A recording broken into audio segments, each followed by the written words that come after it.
গুই সাপ এবং গোকরা সাপ দুটিই কিন্তু সাপ, নামের পিছনে সাপ আছে, কিন্তু দুটির স্বভাব চরিত্র প্রজাতি সম্পূর্ণই ব্যতিক্রম। এখন এই গুই সাপ হচ্ছে বিষ মুক্ত আর গোকরা সাপ হচ্ছে বিষযুক্ত। গোকরা সাপ কামড় দিলে মানুষ কয়েক মিনিটের ভিতরেই মারা যাবে, আর গুই সাপে 100টা কামড় দিলেও কিন্তু মানুষ মারা যাওয়ার সম্ভাবনা নেই। এখন গুই সাপের খোলস যদি গোকরা সাপকে পরানো হয় তাহলে কিন্তু মানুষ ঠিকই মারা যাবে, আবার গোকরা সাপের খোলস যদি গুই সাপকে পরানো হয় তাহলে কিন্তু তার কামড়ে কিছুই হবে না, তার মানে খোলসে কিছু যায় আসে না। সুপ্রিয় দর্শক শ্রোতা, আসসালামু আলাইকুম। দেশ ও প্রবাস যে যেখান থেকে ভিডিওটি দেখছেন সকলকে জানাচ্ছি আন্তরিক প্রীতীয় শুভেচ্ছা। দর্শক শ্রোতা, আজকে আমি আলোচনা করব আমাদের বাংলাদেশের পুলিশ বাহিনীর পোশাক পরিবর্তন নিয়ে। আমাদের প্রধান উপদেষ্টা ডক্টর মোহাম্মদ ইউনূস উনি ক্ষমতায় বসার পর থেকেই এই পুলিশ প্রশাসনকে বিতর্কিত করার জন্য পুলিশ প্রশাসনের পোশাক চেঞ্জ নিয়ে আলোচনা করছিলেন। পরবর্তীতে সিদ্ধান্ত নিয়েছেন যে চলতি অর্থ বছরে মানে 25 সালের ভিতরেই সকল পুলিশ, র্যাব, আনসার এদের পোশাক পরিবর্তন করা হবে। কারণ শেখ হাসিনা যখন ফ্যাসিস্ট ছিলেন, শেখ হাসিনা যখন রাষ্ট্র ক্ষমতায় ছিলেন, তখন কিন্তু এই পুলিশ প্রশাসন, র্যাব, আনসার বাহিনী এদেরকে দিয়ে বাংলাদেশের সাধারণ মানুষের উপরে লেলিয়ে দিয়েছিলেন এবং হত্যার সাথে সম্পৃক্ত করেছিলেন। সে কারণে তাদেরকে পাপমুক্ত করার জন্য তাদের পোশাকটি প্রথমে চেঞ্জ করার সিদ্ধান্ত এসেছে। তবে সেটা আসলে কিন্তু এই 1.5 বছরে কিন্তু সম্ভব হয়নি।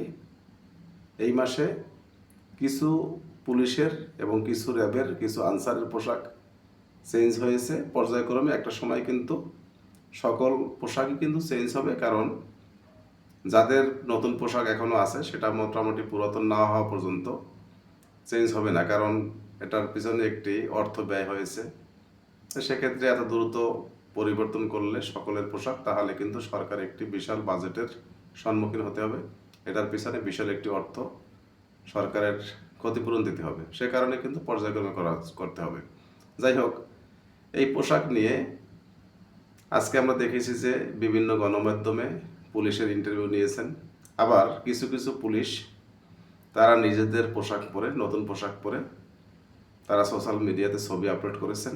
আবার নেটিজেনরা আছেন কিছু দর্শক যারা অতি উৎসাহী, তারা বিভিন্ন পুলিশের সাথে সেলফি তুলে, পুলিশের আলাদা ছবি তুলে তারা সোশ্যাল মিডিয়াতে আপলোড করেছেন। সেখানে আমরা কমেন্ট সেকশনে নানান রকমের মন্তব্য আমরা দেখতে পেরেছি।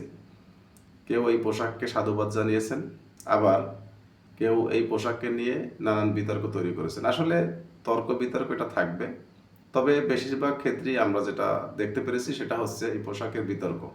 কারণ অনেকে বলছে এইখানে পুলিশকে জোগাড় জোগাড় লাগছে, আবার কেউ কেউ বলছে যে পুলিশকে অপমান করা হয়েছে, আবার কেউ বলছে পুলিশের পোশাক সিকিউরিটি গার্ডের পোশাক সমান হয়েছে, এখন আর পুলিশের দাম থাকবে না। আসলে ব্যাপারটা হচ্ছে এটা না, ব্যাপার হচ্ছে তার মূল কার্যক্রম। এখন বিগত সরকারের আমলে তাদের কথা শুনে, তাদের হুকুমে চলতে গিয়ে পুলিশ অন্যায় কাজে যুক্ত হয়েছেন। এখন পোশাক পরিবর্তনের মাধ্যমে কিন্তু তাদের মনোভাব কিন্তু চেঞ্জ করা সম্ভব না। তবে 5ই আগস্টের পরে পুলিশ বাহিনীর উপরে যে অত্যাচার হয়েছে, যেমন থানা ঘেরাও, থানা ভাঙচুর, থানা জ্বালাও পোড়াও, এবং অনেক পুলিশ ভাইদেরকে আমরা দেখতে পেরেছি যে মেরে ব্রিজের সাথে ঝুলিয়ে রেখেছে, খাম্বার সাথে বেঁধে রেখেছে। তো এরপরে পুলিশের মনোভাব অনেকটা চেঞ্জ হয়েছে। নতুনভাবে তারা যখন আবার মাঠে নেমেছে, আগের থেকে অনেক সহনশীল এবং অনেক ধৈর্যশীল আমরা দেখতে পেরেছি, অনেক ধৈর্যের তাদের পরিচয় পেয়েছি। তো এখন আসলে এটা কিন্তু কোনো পোশাকের ব্যাপার না, এটা হচ্ছে তাদের মন মানসিকতার ব্যাপার। এখন এই পোশাক পরার পরে আবার যদি কোনো রাজনৈতিক দল ক্ষমতায় আসে, তখন যদি তারা তাদের নিয়মের ভিতরে তাদেরকে রেখে আবার একই কার্যক্রম পরিচালনা করে, সেক্ষেত্রে কিন্তু পোশাক কিন্তু বাধা হয়ে দাঁড়াতে পারবে না যে আমি এখন নতুন পোশাক পরেছি, আপনার কথা শুনবো না বা আপনার কথা শুনতে বাধ্য না। এটা কিন্তু বলার কোনো স্কোপ নেই, যেহেতু এটা বাংলাদেশ। তাই সেই জন্য এই পোশাক নিয়ে একটু কথা বলছি। দর্শক শ্রোতা, আমার মূল ভাব আপনাদের সামনে শেয়ার করলাম। আপনারা হয়তো আমার কথার মূল ভাবটা বুঝতে পেরেছেন। আজকে পুলিশের পোশাকটা কেমন হয়েছে এবং এটাতে পুলিশের মান অক্ষুণ্ণ থাকবে কিনা সেটা নিয়ে আপনারা আপনাদের কমেন্ট সেকশনে সুন্দর মন্তব্য করবেন। ধন্যবাদ সকলকে। আসসালামু আলাইকুম রহমতুল্লাহ।